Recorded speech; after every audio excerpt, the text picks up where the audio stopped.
स्वागत है आपका। आप देख रहे हैं एबीपी गंगा। मैं हूं आपके साथ प्राची पाराशर। उत्तराखंड प्राइम की शुरुआत करेंगे। उत्तराखंड में आई आपदा को लेकर सूबे के मुख्यमंत्री पुष्कर सिंह धामी ने कहा कि सरकार की पहली प्राथमिकता है कि आपदाग्रस्त इलाकों में हालात सामान्य हों और जल्द से जल्द आपदा प्रभावित लोगों को सहायता देना है। हालात सामान्य होने के लिए अधिकारी लगातार मॉनिटरिंग कर रहे हैं। वहीं सीएम धामी ने 5 नवंबर को होने वाले पीएम के केदारनाथ दौरे के बारे में कहा कि पीएम उस दौरे में 400 करोड़ रुपए के निर्माण कार्यों का उद्घाटन और आदि गुरु शंकराचार्य की प्रतिमा का अनावरण करेंगे, जिसको लेकर तैयारियां अंतिम चरण में हैं। और इस दौरान क्या कुछ कहा सीएम पुष्कर सिंह धामी ने, आइए आपको सुनाते हैं। पहली प्राथमिकता है कि अभी पूरी तरह से स्थितियां सामान्य हों और उसी काम में हम लोग लगे हुए हैं। लोगों को जल्दी से जल्दी राहत पहुंचे, लोगों की सहायता हो, उस काम को लगातार हमारा जो भी प्रशासनिक अधिकारी हैं उन अधिकारियों को भी साथ मैंने कहा है लगातार उसके लिए बैठकें की। और मैं माननीय प्रधानमंत्री जी का धन्यवाद करना चाहता हूँ कि उन्होंने लगातार जिस दिन से भी यहाँ पर हमारे यहाँ पर आपदा आई है, लगातार वो स्वयं जो है मॉनिटरिंग वहाँ से भी कर रहे हैं, लगातार जानकारी दे रहे हैं कि आ रहे हैं। लगभग 400 करोड़ से भी ज़्यादा योजनाओं का लोकार्पण और शिलान्यास होना है, सारे काम हो गए हैं। भव्य केदारपुरी का निर्माण हो रहा है। आदि गुरु शंकराचार्य जी की जो मूर्ति है उसका भी अनावरण प्रधानमंत्री जी करेंगे। देहरादून में कांग्रेस भवन में प्रेस कॉन्फ्रेंस कर पूर्व सीएम हरीश रावत ने धामी सरकार पर जमकर निशाना साधा। कहा कि उत्तराखंड में आई आपदा में राज्य सरकार फेल हो गई। उधम सिंह नगर और नैनीताल में आपदा क्षेत्रों का निरीक्षण करने के बाद हमने नजारा देखा, लेकिन सरकार फेल हुई है। हरीश रावत ने कहा कि आज भी स्थिति बहुत खराब है। सरकार ने कोई लंगर तक नहीं लगाए। आपदा राहत राशि के नियमों में बदलाव होना चाहिए। हरीश रावत ने कहा कि मानव क्षति 10 लाख होनी चाहिए और लोगों को समय पर मुआवजा भी मिलना चाहिए। जो किसी कारणवश मानक में नहीं आ पा रही हैं चीज़ें, मगर क्षति हुई है तो उस क्षति की पूर्ति राज्य सरकार करे। नंबर 2, मानव क्षति में हमने उस समय 4 लाख प्लस 2 लाख किया था राज्य सरकार की तरफ से, 2 बल्कि कुछ जगह हमने 7 लाख तक किया था। तो मानव क्षति में हम चाहते हैं, तब से गंगा में बहुत पानी निकल गया, महंगाई बहुत बढ़ गई, तो कम से कम ये मानव क्षति को 10 लाख होनी चाहिए, कम से कम। और यदि बढ़ा सकें तो मैं थैंक यू। उसी तरीके से पशु क्षति से लेकर के फसल क्षति, घर के सामान आदि का नुकसान आदि आदि में महंगाई का फैक्टर जोड़ करके क्षति का आकलन होना चाहिए। गृह मंत्री अमित शाह के उत्तराखंड में आपदा प्रभावित दौरे और हवाई सर्वे पर विपक्ष ने सवाल खड़े कर दिए हैं। कांग्रेस राज्यसभा प्रदीप टम्टा ने कहा कि अमित शाह ने अपने दौरे पर कोई घोषणा भी नहीं की, न केंद्र की तरफ से और न ही राज्य सरकार की ओर से आपदा पीड़ितों को मदद मिली। हुई है, खुद गृह मंत्री अमित शाह ने जाके दौरा किया है और कहा कि केंद्र की तरफ से हर संभव मदद मिलेगा। इसके बावजूद आप लोग की तरफ से आरोप लगाए जा रहे हैं कि राहत इस तरीके से नहीं पहुंची। खुद कुमाऊं क्षेत्र के कमिश्नर ने जो आंकलन लिया है कि 2,500 करोड़ से ऊपर तो कुमाऊं क्षेत्र में ही इस आपदा में क्या नुकसान हो चुका है। और गृह मंत्री का वहां पर दौरा होना, किसी भी तरह की राज्य को आर्थिक सहायता की घोषणा न करना, बुनियादी प्रश्न है कि जो एनडीआरएफ जो गृह मंत्री के पास में है, एनडीआरएफ की टीम है, समय से रेस्क्यू ऑपरेशन में शामिल नहीं हो पाई। अभी भी बागेश्वर जिले में पिछले 3 दिनों से 9 पर्यटक, 5 पर्यटक और एक उनके पोर्टर की लाश पड़ी हुई है सुंदरडूंगा ग्लेस के आसपास, उसको अभी तक सरकार ने नहीं निकाल पाई है।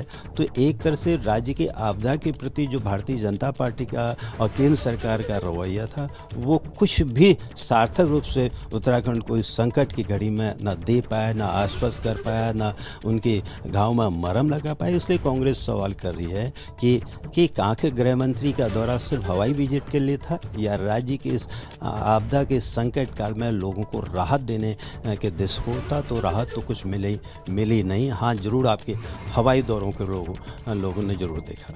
शुक्रिया हमसे बातचीत करने के लिए। तो कांग्रेस के राज्यसभा सांसद प्रदीप टम्टा, जिनका कहना है कि उत्तराखंड में जिस तरीके से आपदा आई है, गृह मंत्री की ओर से कोई भी सहायता राशि नहीं दी गई है।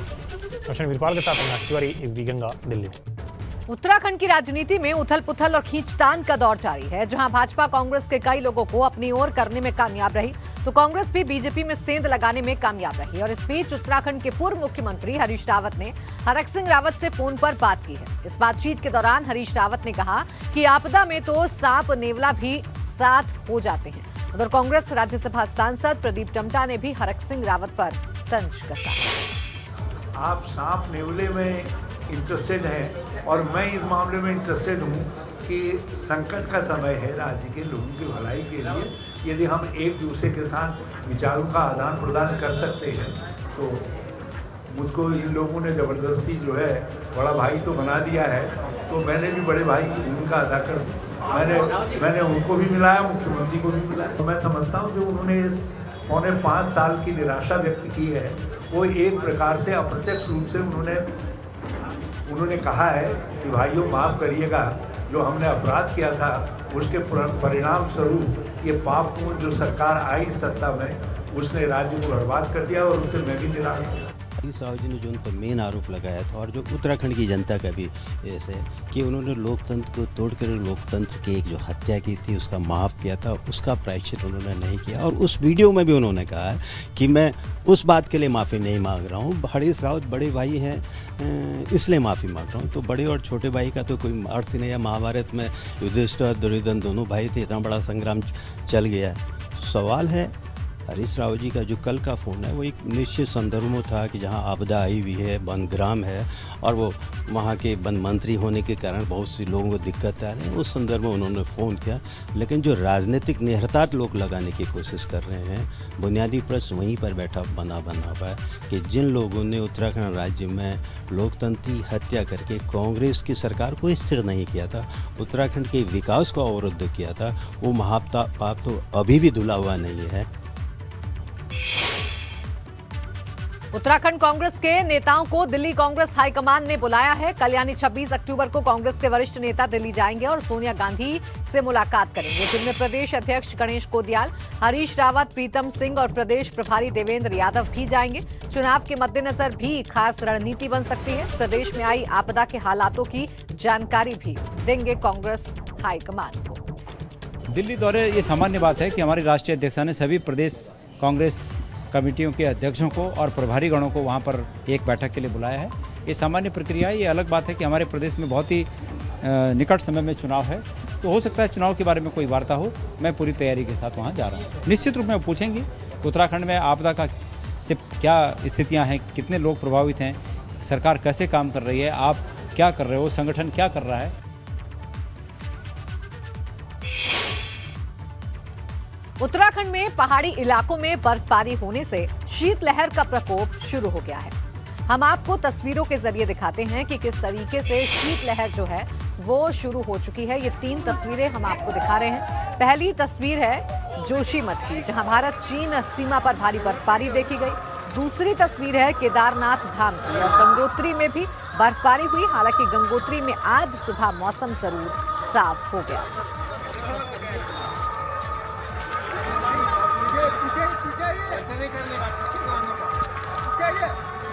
तो ये 3 तस्वीरें हम आपको दिखा रहे हैं और ये तीनों ही तस्वीरें उत्तराखंड में हुए सुहाने मौसम की तस्वीर कर रही हैं। जोशीमठ में भी बर्फबारी शुरू हो गई है।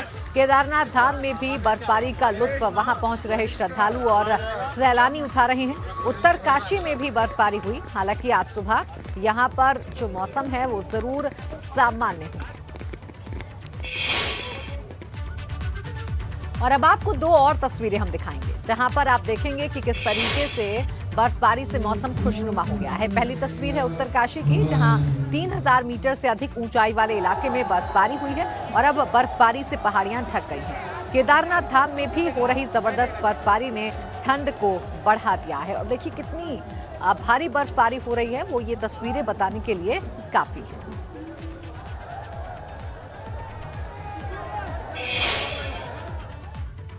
बीआरओ की कड़ी मशक्कत से 7 दिन बाद जोशीमठ का मलारी राष्ट्रीय राजमार्ग खोल दिया गया, जिसके बाद चीन सीमा पर बसे दर्जनों गांव के ग्रामीणों ने राहत की सांस ली है। इससे सेना, आईटीबीपी और भारत चीन सीमा पर बसे दर्जनों गांव के ग्रामीणों की मुश्किलें कम हुई हैं। क्योंकि सड़क बंद होने से दर्जनों गांव के ग्रामीण घरों में ही कैद हो गए थे। आपदा के चलते सड़क कुल 18 जगह पर बह गई थी। सड़क का 300 मीटर हिस्सा ध्वस्त हुआ था। अंदाजा लगाया जा रहा था कि हाईवे खोलने में 1 महीना लग सकता है, लेकिन बीआरओ ने इस नामुमकिन काम को कम से कम समय में पूरा कर दिखाया। हाईवे खोलने के लिए बीआरओ ने 15 मशीन और 200 मजदूरों की मदद से इस काम को पूरा किया।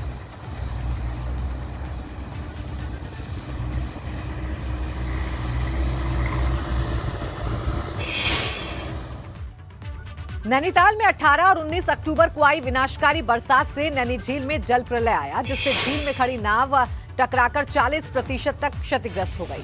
दिवाली सीजन के लिए तैयारी कर रहे नाव चालकों के लिए एक बड़ा झटका था, लेकिन उन्होंने आगामी दिवाली सीजन के लिए दोबारा तैयारी शुरू कर दी है और नावों को रिपेयर करने का काम किया जा रहा है।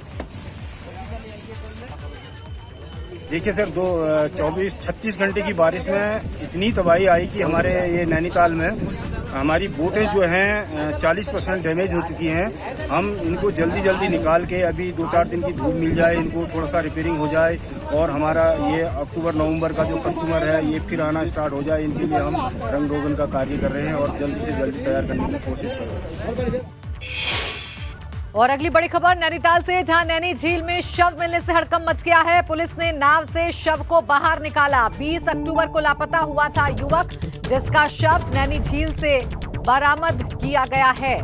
पुलिस ने शव को बाहर निकाल लिया है। पुलिस ने नाव से शव को बाहर निकाल लिया है। जानकारी के मुताबिक मृतक लापता हुआ था, 20 अक्टूबर से लापता था और आज उसका शव नैनी झील से मिलने के बाद हड़कंप मच गया है।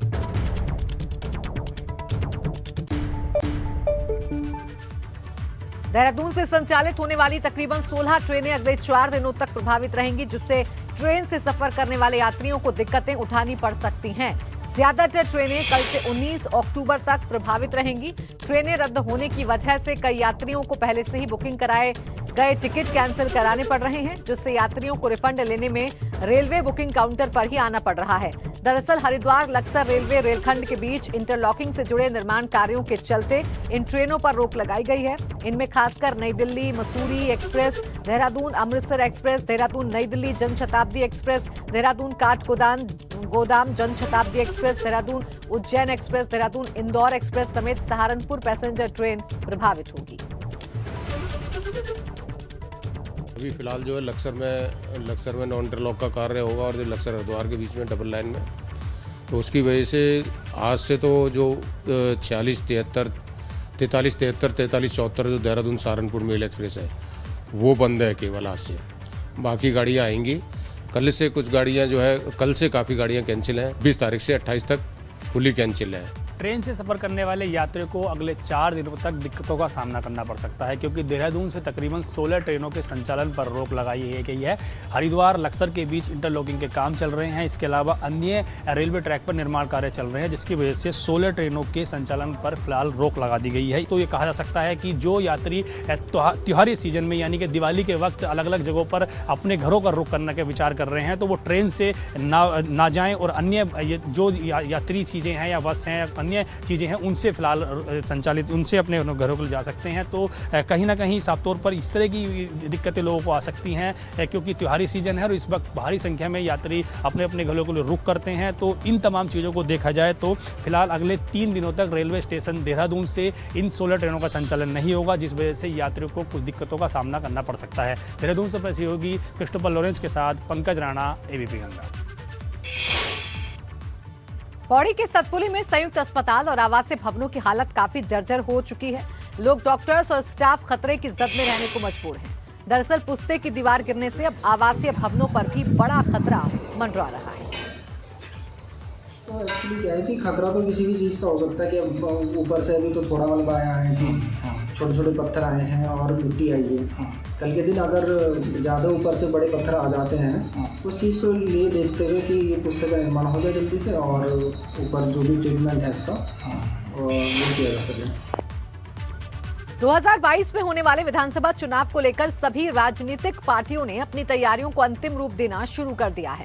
इसी कड़ी में आज भाजपा के नवनियुक्त प्रदेश सह प्रभारी सांसद लॉकेट चटर्जी की लॉकेट चटर्जी आज खटीमा पहुंची। खटीमा में लॉकेट चटर्जी ने पार्टी कार्यकर्ताओं से मुलाकात की, साथ ही उन्होंने शक्ति केंद्रों के प्रभारियों के साथ मीटिंग। भारतीय जनता पार्टी द्वारा 5 बूथों को मिलाकर एक शक्ति केंद्र की स्थापना की गई है। मीटिंग में आने वाले 2022 के विधानसभा चुनाव में भारी जीत को लेकर चर्चा की गई। बहुत लकी हूँ कि मुझे देवभूमि में असाइन मिला है। हम लोग उनके साथ जुड़ के एक साथ काम करेंगे और सरकार भी बनाएंगे। और हम लोग का इस बार में जो हमारा शपथ है कि इस बार 60 पार। उधर चंपावत में अधिकारी कर्मचारी शिक्षक समन्वय समिति का कार्य बहिष्कार। 18 सूत्रीय मांगों को लेकर कार्य बहिष्कार किया। शिक्षा भवनों में 2 घंटे तक कार्य बहिष्कार किया गया। चंपावत में अधिकारी कर्मचारी शिक्षक समन्वय समिति ने कार्य बहिष्कार किया है। 18 सूत्रीय मांगों को लेकर कार्य बहिष्कार किया गया है। आपको बता दें कि शिक्षा भवन में 2 घंटे तक कार्य बहिष्कार किया गया।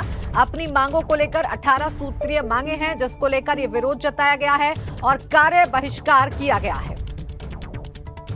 और अब 70 के संग्राम में आपको दिखाएंगे देहरादून की सहसपुर विधानसभा का सियासी गणित। इस सीट पर पिछले 3 टर्म से भाजपा का कब्जा है, लेकिन क्या इस बार भी इस सीट पर कमल खिलेगा? आज बात इसी पर।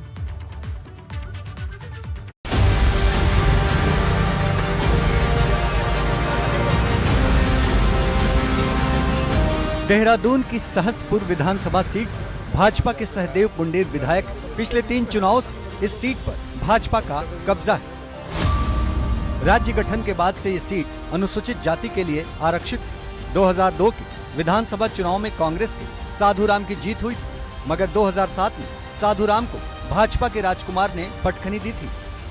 2008 के परिसीमन के बाद सहसपुर सीट अनारक्षित श्रेणी में आ गई। 2012 में भाजपा उम्मीदवार सहदेव सिंह पुंडीर और कांग्रेस उम्मीदवार आर्यन शर्मा के बीच कांटे की टक्कर हुई, मगर कांग्रेस की लहर के बीच सहदेव सिंह पुंडीर विजयी हुए, जबकि 2017 के चुनाव में त्रिकोणीय मुकाबला रहा, मगर सहदेव फिर से विधायक चुने गए। सहदेव सिंह पुंडीर का यकीन है कि जनता इस बार भी उनके ही साथ है। मेहवारा क्लस्टर के नाम से अपनी अपनी विधानसभा में 97 करोड़ रुपए की योजना से तो हम पेयजल की योजना लेके आए हैं, जिसमें आजकल काम बहुत तेजी से चल रहा है। पाइपलाइन वगैरह डलने का काम, उसमें नलकूप वगैरह सब चीज़ें। देश के 5वें नंबर की साइंस सिटी झाझरा में बनने जा रही है, जिसके लिए 164 करोड़ रुपए की सैद्धांतिक स्वीकृति भी मिल गई है। और मैं समझता हूं कि इस क्षेत्र के लिए एक मील का पत्थर साबित होंगे। 2 बार के विधायक सहदेव इस बार हैट्रिक मारने की कोशिश करेंगे, लेकिन इस बार जनता का मूड बिगड़ा हुआ है, इसलिए कहा नहीं जा सकता कि उनकी जीत की नैया फिर से पार लगेगी। एबीपी गंगा के लिए सहसपुर से रवि कैंतुरा की रिपोर्ट।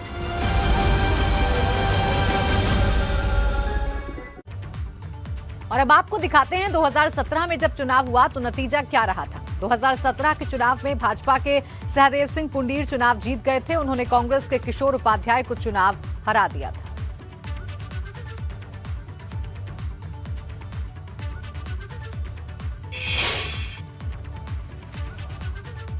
सहदेव सिंह पुंडीर दावा कर रहे हैं कि उन्होंने अपने विधानसभा क्षेत्र में विकास की गंगा बहाई है, लेकिन विपक्ष के नेता उनके दावों पर सवाल खड़े कर रहे हैं।